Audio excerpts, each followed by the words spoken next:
ഭാരതത്തിലെ തന്നെ പ്രഥമ ധന്വന്തരി ക്ഷേത്രമായ നെല്ലുവായി ധന്വന്തരി ക്ഷേത്രമാണ് ഇന്ന് ഞങ്ങൾ പരിചയപ്പെടുത്തുന്നത്. തൃശ്ശൂർ ജില്ലയിലെ എരുമപ്പെട്ടി പഞ്ചായത്തിൽ കുന്നംകുളം വടക്കാഞ്ചേരി സംസ്ഥാന പാതയിൽ നെല്ലുവായിലാണ് ഈ ക്ഷേത്രം സ്ഥിതി ചെയ്യുന്നത്.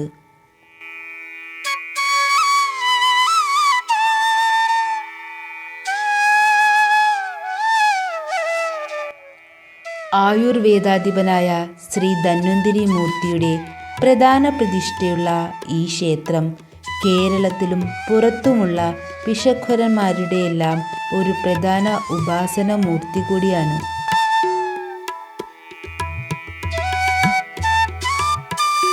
നെല്ലുവായി ധന്വന്തരി ക്ഷേത്രത്തിന് ഗുരുവായൂർ ക്ഷേത്രവുമായി വളരെയധികം ബന്ധമുണ്ട്.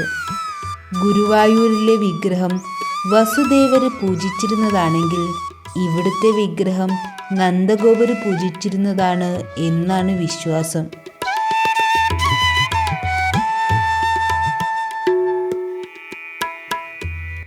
പിന്നെ ഇവിടുത്തെ വിഗ്രഹം അശ്വിനി ദേവതകൾ പ്രതിഷ്ഠിച്ചതാണ് എന്നാണ് പറയപ്പെടുന്നത്.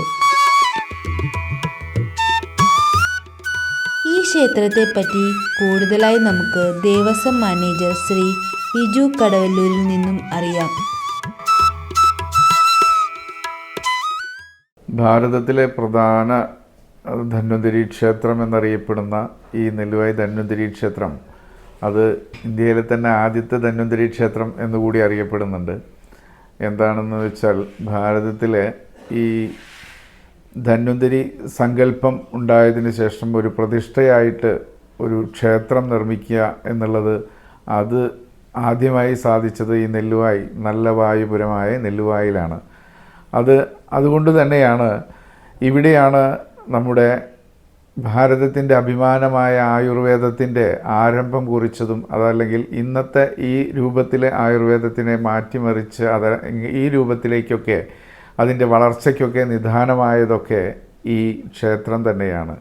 കാരണം ഈ ആയുർവേദത്തിന് ഇന്നത്തെ രൂപം കൊടുത്തതിൽ നമ്മുടെ അഷ്ടവൈദ്യന്മാരെന്ന് പറയുന്ന ആ മഹാഗുരു ശ്രേഷ്ഠന്മാർക്ക് വളരെ പ്രാധാന്യമുണ്ട്. അഷ്ടവൈദ്യന്മാരുടെ ഉപാസനാമൂർത്തിയായിരുന്നു നമ്മുടെ നെല്ലുവായി ധന്വന്തരി ക്ഷേത്രം, ധന്വന്തരി ഭഗവാൻ. അതുകൊണ്ട് തന്നെയാണ് ഇന്നും ആ ഉപാസനയുടെ ഭാഗമായി ഇന്ന് ഇവിടെ നടക്കുന്ന ഈ പൂജ അത് കോട്ടയ്ക്കൽ ആര്യവൈദ്യശാലയുടെ വകയായിട്ടാണ്. അത് എത്രയോ വർഷങ്ങളായി കോട്ടയ്ക്കൽ ആര്യവൈദ്യശാല എന്നാണോ രൂപീകരിക്കപ്പെട്ടത് അല്ലെങ്കിൽ ആ സ്ഥാപനം സ്ഥാപിക്കപ്പെട്ടതെങ്കിൽ അന്ന് മുതൽ PS വാര്യരാണല്ലോ ആ കോട്ടയ്ക്കൽ ആര്യവൈദ്യശാലയുടെ സ്ഥാപകൻ. ആ PS വാര്യർ പോലും 41 ദിവസം ഇവിടെ ഭജനമിരുന്നാണ് അദ്ദേഹം വൈദ്യം ആരംഭിച്ചത്. അങ്ങനെ തന്നെയാണ് കോയമ്പത്തൂരിൻ്റെ സ്ഥാപകനായിട്ടുള്ള വാര്യരും. അങ്ങനെ ഇന്ന് നമുക്കറിയാവുന്ന ഒരുപാട് ഭിഷഗ്വരന്മാരൊക്കെ ഇവിടെ ഭജനമിരുന്നാണ് വൈദ്യം ആരംഭിച്ചത് എന്നുള്ളതും ഈ ക്ഷേത്രത്തിൻ്റെ മഹത്വം മറ്റുള്ളവരിലേക്ക് മനസ്സിലാക്കാൻ ഉള്ള ഒരു വഴിയാണത്. അതുകൊണ്ടാണ് പറഞ്ഞത് ഈ അഷ്ടവൈദ്യന്മാരെന്ന് പറയുന്ന അതിൽ പ്രത്യേകിച്ച് ഗുരുസ്ഥായിനായ കുട്ടഞ്ചേരി മൂസിൻ്റെ ഉപാസന മുഴുവൻ ഈ നെല്ലുവായി ധന്വന്തരി ഭഗവാനോടായിരുന്നു. അതുകൊണ്ടാണ് അതിൻ്റെ പരമ്പരകളായി പിന്നീട് വരുന്ന ഭിഷഗ്വരന്മാരും ആ വഴി പിന്തുടർന്ന് വന്നുകൊണ്ടിരിക്കുന്നത്. ഈ ക്ഷേത്രത്തിൻ്റെ ചരിത്രവും അല്ലെങ്കിൽ അതിൻ്റെ ഐതിഹ്യമൊക്കെ നമ്മളൊക്കെ വിശ്വസിക്കുന്നത് അത് അശ്വിനി ദേവന്മാരാണ് ഈ ക്ഷേത്രം പ്രതിഷ്ഠിച്ചിട്ടുള്ളത് എന്നാണ്. ഈ സങ്കേതം അല്ലെങ്കിൽ ഈ നെല്ലുവായി എന്ന് പറയുന്ന ഈ പ്രദേശം ഇത് ഒരു ഔഷധ മൂല്യമുള്ള ഒരുപാട് സസ്യങ്ങളും അതുപോലെ തന്നെ മലകളുമായി ചേർന്ന് കിടക്കുന്ന ഒരു പ്രദേശമായിരുന്നു. ഈ പ്രദേശത്ത് ഒരു ക്ഷേത്രം നിർമ്മിക്കണമെന്ന് അന്നത്തെ ഈ നാട്ടുവൈദ്യന്മാരായ അന്നത്തെ നാട്ടുപ്രമാണിമാരും നാട്ടുവൈദ്യന്മാരൊക്കെ കൂടി ആലോചിക്കുകയും അങ്ങനെ ഒരു ക്ഷേത്രം നിർമ്മിക്കാൻ വേണ്ടി ശ്രമിക്കുകയും ചെയ്തപ്പോൾ ഇവിടെ അടുത്തുള്ള ഒരു കുന്നിൽ നിന്ന് നല്ലൊരു ശില കണ്ടെത്തി ആ ശില വിഷ്ണു രൂപത്തിൽ കൊത്തിയെടുത്ത് ഇവിടെ സ്ഥാപിക്കാനായിരുന്നു ശ്രമം. അങ്ങനെയുള്ള ആ ശ്രമം നടത്തിക്കൊണ്ട് ആ വിഗ്രഹമായി ഇവിടെ പ്രതിഷ്ഠിക്കാനുള്ള തയ്യാറെടുപ്പ് നടക്കുന്ന സമയത്താണ് 2 ബാലന്മാർ ഇവിടെ വന്ന് ഇവിടെ പ്രതിഷ്ഠിക്കേണ്ട വിഗ്രഹം ഇതല്ലെന്നും ഈ വിഗ്രഹമാണ് ഇവിടെ പ്രതിഷ്ഠിക്കേണ്ടതെന്നും പറഞ്ഞ് അവർ ഒരു വിഗ്രഹം ഇവിടേക്ക് കൊടുത്തു. ആ ബാലന്മാർ അത് കൊടുത്ത് അത് ഇവിടെ പ്രതിഷ്ഠിക്കുമെന്ന് ഉറപ്പുവരുത്തിയതിന് ശേഷം അപ്രത്യക്ഷരാവുകയും ചെയ്തു എന്നൊക്കെയാണ് നമ്മുടെ ഐതിഹ്യങ്ങളിൽ പറയുന്നത്. ആ വിഗ്രഹമാണ് പിന്നീട് ഇവിടെ പ്രതിഷ്ഠിച്ചതെന്നും ആ കൊണ്ടുവന്ന ബാലന്മാർ അശ്വിനി ദേവന്മാരാണെന്നും ഒക്കെയാണ് നമ്മൾ വിശ്വസിച്ച് വരുന്നത്. പിന്നീട് സ്ഥലത്ത് നിന്ന് കൊത്തിയെടുത്ത ആ വിഗ്രഹം അത് ആണ് ഇപ്പോൾ ഈ ക്ഷേത്ര സങ്കേതത്തിലുള്ള ചെറുദേവർ എന്നുള്ള പ്രതിഷ്ഠയായി പിന്നീട് അതൊരു ക്ഷേത്രവുമൊക്കെ ആക്കി മാറ്റി ഇവിടെ ആ വിഗ്രഹവുമുണ്ട്. ഇതൊക്കെയാണ് അതിൻ്റെ ഈ ക്ഷേത്ര നിർമ്മാണത്തിൻ്റെ അല്ലെങ്കിൽ ക്ഷേത്രോത്ഭവത്തിൻ്റെ ഐതിഹ്യങ്ങളെങ്കിൽ, പിന്നീട് ഈ ക്ഷേത്രം ഇന്ത്യയെ മുഴുവൻ തന്നെ അല്ലെങ്കിൽ ഇന്ത്യക്ക് പുറത്തൊക്കെ വളരെ പ്രശസ്തമായിരുന്ന ഒരു കാലഘട്ടവും ഒക്കെ ഉണ്ടായിരുന്നു. എന്തോ കാലത്തിൻ്റെ ഏതോ നിയോഗമെന്ന് പറയാവുന്ന രീതിയിൽ പിന്നീട് അതിൻ്റെ പ്രസക്തി കുറഞ്ഞുവെന്നു എന്നും അത് ഈ ഇടക്കാലത്തായി അതിൻ്റെ പ്രസക്തി കൂടുതൽ ജനങ്ങളിലേക്ക് എത്തിക്കൊണ്ട് അത് ഇന്ന് ഭാരതത്തിലെ തന്നെ ഒരു എന്ന് പറഞ്ഞാൽ ഭാരതത്തിൻ്റെ അകത്തും പുറത്തുമുള്ള ഒരുപാട് ആളുകളെ ഈ ക്ഷേത്രത്തിലേക്ക് ഭഗവാൻ എത്തിച്ചുകൊണ്ടിരിക്കുകയാണ്. കാരണം ധന്വന്തരി മൂർത്തി എന്നുള്ള ഈ സങ്കല്പത്തിൻ്റെ ആ പ്രതിഷ്ഠയ്ക്ക് അതുപോലെ തന്നെ ഗുരുവായൂർ അമ്പലവുമായി ഒരു സാമ്യമുണ്ട്. കാരണം ഒരു വിഗ്രഹം ഗുരുവായൂരപ്പ വിഗ്രഹവും ഈ നെല്ലുവായി ധന്വന്തരി വിഗ്രഹവും ഒന്ന് നന്ദഗോപർ വെച്ച് ആരാധിച്ച വിഗ്രഹമാണെന്നും ഒന്ന് വസുദേവർ വെച്ച് ആരാധിച്ച വിഗ്രഹമാണെന്നും പറയപ്പെടുന്നു. അതുപോലെ പിന്നെയും ഒരുപാട് സാമ്യം. ഒന്ന് ഭഗവാൻ ധന്വന്തരി മൂർത്തി പടിഞ്ഞാട്ട് ദർശനമായിട്ടിരിക്കുകയാണ്, ഗുരുവായൂരപ്പൻ കിഴക്കോട്ട് ദർശനമായിട്ട് നേരെയാണ് ഇരിക്കുന്നത്. അത് മാത്രമല്ല പിന്നീട് നമ്മുടെ മേൽപ്പത്തൂർ നാരായണ ഭട്ടതിരിപ്പാട് അദ്ദേഹത്തിൻ്റെ ഒരു അസുഖം മാറിയപ്പോൾ അദ്ദേഹം നാരായണീയം രചിച്ച് ഭഗവാന് സമർപ്പിച്ചതുപോലെ തന്നെ കൊച്ചി രാജസദസ്സിലെ മഹാപണ്ഡിതനായ മച്ചാടിളയത് എന്ന് പറയുന്ന ആ പണ്ഡിത ശ്രേഷ്ഠൻ അദ്ദേഹത്തിൻ്റെ കാലിൽ വ്രണരോഗം വരികയും മാറാതെ കാണിക്കാത്ത വൈദ്യന്മാരില്ലാത്ത ആരെ കാണിച്ചിട്ടും ഭേദമാകാത്ത ആ സമയത്ത് അദ്ദേഹത്തിനോട് കുട്ടഞ്ചേരി മൂസിൻ്റെ പഴയ തലമുറയിലെ ആദ്യ തലമുറയിൽപ്പെട്ട വൈദ്യശ്രേഷ്ഠൻ പറഞ്ഞു, ഇനി ധന്വന്തരി തന്നെയാണ് ആശ്രയം എന്ന് പറഞ്ഞതിൻ്റെ അടിസ്ഥാനത്തിൽ ഈ നെല്ലുവായി ധന്വന്തരി ക്ഷേത്രത്തിൽ വരികയും ദിവസങ്ങളോളം ഭജനമിരിക്കുകയും ഭജനമിരുന്നതിൻ്റെ ഫലമായിക്കൊണ്ട് ധന്വന്തരി മൂർത്തി അദ്ദേഹത്തിൻ്റെ കാലിലെ വ്രണം സുഖപ്രദമാക്കി കൊടുക്കുകയും ഒക്കെ ചെയ്തപ്പോൾ അദ്ദേഹം ഒരു ഗ്രന്ഥം രചിച്ചു. അതാണ് സ്തോത്രപഞ്ചാശിക എന്ന പ്രമുഖമായ കാവ്യം. ധന്വന്തരി മൂർത്തിയെക്കുറിച്ചുള്ള വർണ്ണനകളാണ് സ്തോത്രപഞ്ചാശിക. ആ ഗ്രന്ഥം അദ്ദേഹം കുംഭം 1-ാം തീയതിയാണ് ഭഗവാന്റെ നടയിൽ സമർപ്പിച്ചത്. ഇന്നും ആ കുംഭം 1-ാം തീയതി സ്തോത്രപഞ്ചാശിക ദിനമായി ക്ഷേത്രം ആചരിച്ചു വരികയാണ്. അങ്ങനെ ഒരുപാട് സാമ്യങ്ങൾ ഈ ക്ഷേത്രവും ഗുരുവായൂർ ക്ഷേത്രവും ഒക്കെ ആയിട്ടുണ്ട്. ഇന്ന് ഈ ക്ഷേത്രത്തിൻ്റെ നോട് ചേർന്ന് തന്നെ കാഞ്ചി കാമകോടി ജയേന്ദ്ര സരസ്വതി സ്വാമികൾ ഒരിക്കൽ ക്ഷേത്രത്തിൽ വരികയും ക്ഷേത്രത്തിൽ ദർശനം നടത്തി ഭഗവാന്റെ അനുഗ്രഹം വാങ്ങുകയും ചെയ്തപ്പോൾ അദ്ദേഹം നിർദ്ദേശിച്ചതിൻ്റെ അടിസ്ഥാനത്തിൽ അദ്ദേഹം തന്നെ പണിത് തന്ന ഒരു ആശുപത്രിയുണ്ട് ഈ ക്ഷേത്രത്തിനോട് ചേർന്ന്. ആയുർവേദ ആശുപത്രിയാണ്. കാഞ്ചി കാമകോടി ജയേന്ദ്ര സരസ്വതി സ്വാമികളാണ് ആ കെട്ടിടം പണിത് തന്നത്. ഇന്ന് അവിടെ 3 ഡോക്ടർമാരും 4 തെറാപ്പിസ്റ്റും ഒക്കെയായി നന്നായി തന്നെ നടക്കുന്ന വളരെ മിതമായ രീതിയിൽ ചികിത്സ ലഭ്യമാക്കാവുന്ന രീതിയിലാണ് ആ ഹോസ്പിറ്റൽ കാലങ്ങളായി പ്രവർത്തിച്ചു വരുന്നത്. ഇപ്പോൾ അതിൻ്റെ IP അതായത് കിടത്തി ചികിത്സയ്ക്കുള്ള സൗകര്യങ്ങൾ ഒരുക്കിക്കൊണ്ട് ഹോസ്പിറ്റലിൽ പുനരുദ്ധരിക്കുന്ന പ്രവർത്തനങ്ങൾ ഇപ്പോൾ നടന്നു വരുന്നു. ഒരു സിംഗപ്പൂരിലുള്ള ഒരു ഭക്തയാണ് അത് മുഴുവൻ ചെയ്തു തരുന്നത്. അതുപോലെ തന്നെ ഈ ക്ഷേത്രത്തിലെ ഊട്ടുപുര വളരെ ജീർണാവസ്ഥയിലായിരുന്നു. അതും ഒരു ഭക്തൻ അദ്ദേഹത്തിൻ്റെ ഇതിൽ ലക്ഷങ്ങൾ മുടക്കി ഇവിടെ പണിത് തന്നു. അതുപോലെ ഈ ക്ഷേത്രത്തിലെ പ്രധാന വഴിപാടാണ് ഹോമം, ധന്വന്തരി ഹോമം. മഹാധന്വന്തരി ഹോമം നടത്തുന്നതിനൊരു യജ്ഞശാല അത് മറ്റൊരു ഭക്തൻ്റെ സഹായത്തോടു കൂടി പണി കഴിച്ചു. അതേപോലെ ഈ ക്ഷേത്രത്തിനകത്ത് എപ്പോഴും നാരായണീയവും ഭാഗവതവും മുഴങ്ങിക്കേൾക്കണം എന്നുള്ള ഉദ്ദേശത്തിൽ ഒരു സ്തോത്ര മണ്ഡപം ഇവിടെ പണിതിട്ടുണ്ട്. അതേപോലെ ഇപ്പോൾ പണി പൂർത്തീകരിച്ചിട്ടുണ്ട്. പ്രവർത്തനം തുടങ്ങിയിട്ടില്ലെങ്കിലും ഈ ഒരു ബിഷഗുരന്മാരുടെ വൈദ്യന്മാരുടെ ഒരു ശീലമായ ഈ ഭജനമിരിക്കൽ, ധന്വന്തരി മൂർത്തിയുടെ നടയിൽ ഭജനമിരിക്കൽ എന്നുള്ള ആ സംഗതി മുഴുവനായി ഇനിയും ഈ കാലത്തും അത് അങ്ങനെ തന്നെ വേണമെന്നുള്ള ആശയത്തിൻ്റെ മുകളിൽ കോട്ടക്കൽ ആര്യവൈദ്യശാല ഒരു ഭജന മണ്ഡപം ഇവിടെ ഇതാ പണി പൂർത്തീകരിച്ചിരിക്കുകയാണ്.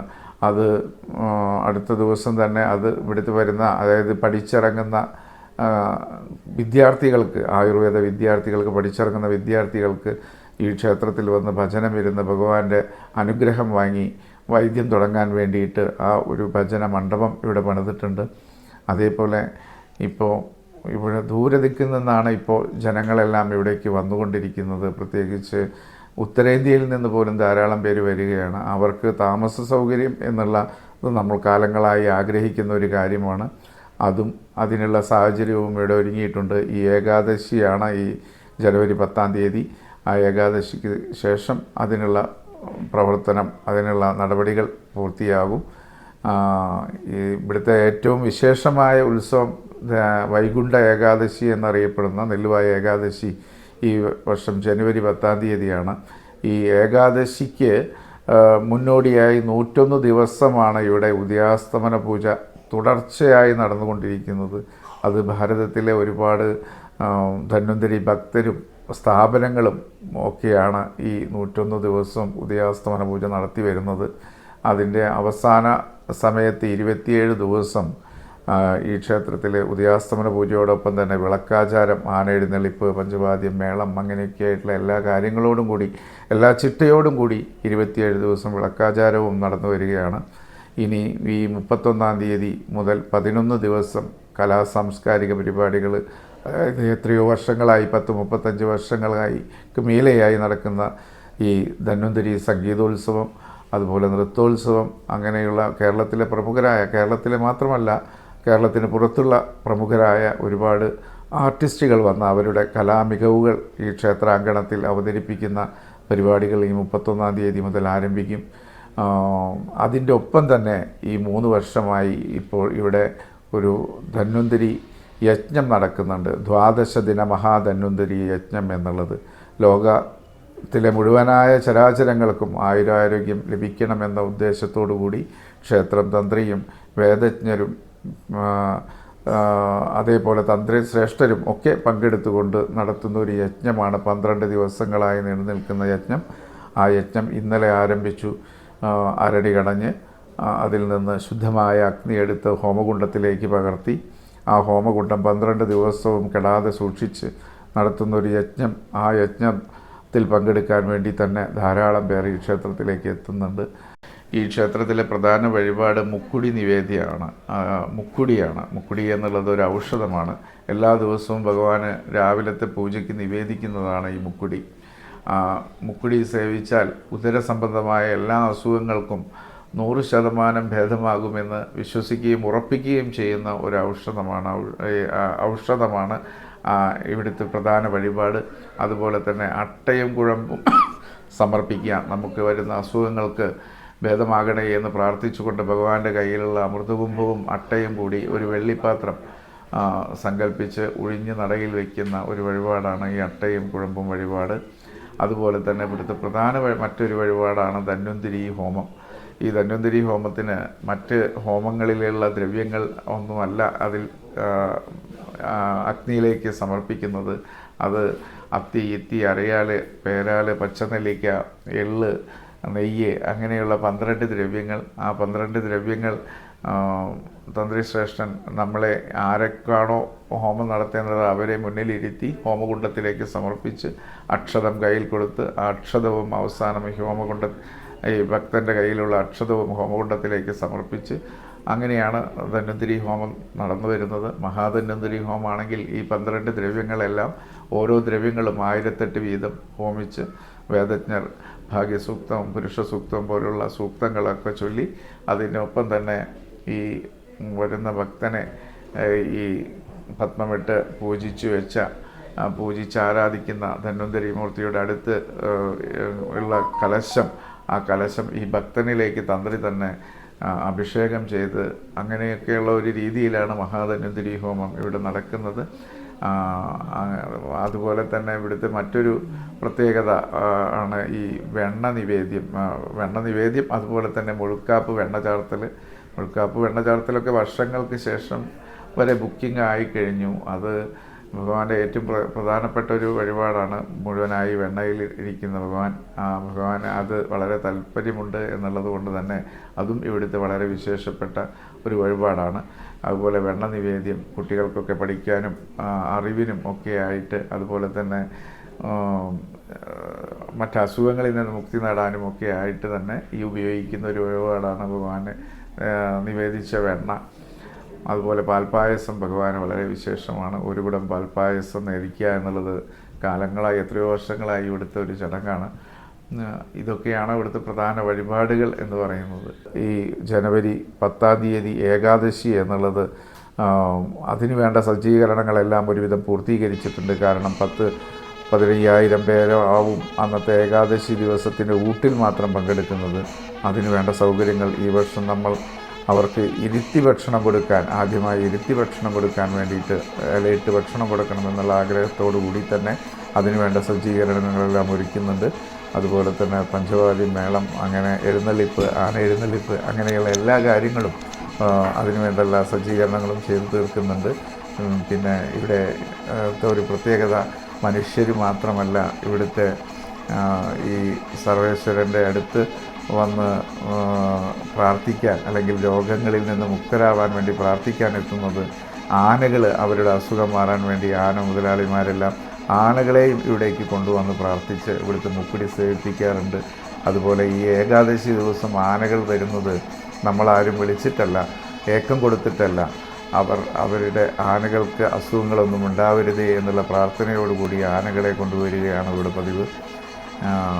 അത് കഴിഞ്ഞ് ഏകാദശി ആഘോഷങ്ങൾക്ക് ശേഷം ദ്വാദശി ദിനത്തിലെ ദ്വാദശി പാരണ, ദ്വാദശി പണം വയ്ക്കൽ, അത് കഴിഞ്ഞ് ദ്വാദശി ഊട്ടും കൂടി നടത്തിയിട്ടാണ് ഈ വർഷം എന്നല്ല, കാലങ്ങളായി ഏകാദശി നടത്തി വരാറ്. ഈ വർഷവും അതുപോലൊക്കെ തന്നെ. അതുപോലെ വരുന്ന ഭക്തജനങ്ങൾക്ക് വേണ്ട എല്ലാ സജ്ജീകരണങ്ങളും സൗകര്യങ്ങളും ദേവസ്വം ബോർഡ് ഏർപ്പാടാക്കി വരുന്നുണ്ട്. ഈ വർഷം ക്ഷേത്ര ഉപദേശക സമിതി ഇല്ലാത്തതുകൊണ്ട് ദേവസ്വം ബോർഡ് നേരിട്ടാണ് ഭക്തജനങ്ങളുടെ സഹായത്തോടു കൂടി ഏകാദശി ആഘോഷങ്ങൾ സംഘടിപ്പിക്കുന്നത്. ഈ ഏകാദശി ഭഗവാന്റെ ഏകാദശി ആഘോഷങ്ങൾ ഭംഗിയാക്കി നടത്തുന്നതിന് വേണ്ടി എല്ലാ നല്ല മനസ്സുകളുടെയും സഹായങ്ങളും സഹകരണങ്ങളും ഉണ്ടാകണമെന്ന് മാത്രം പ്രാർത്ഥിക്കുന്നു. അതെ.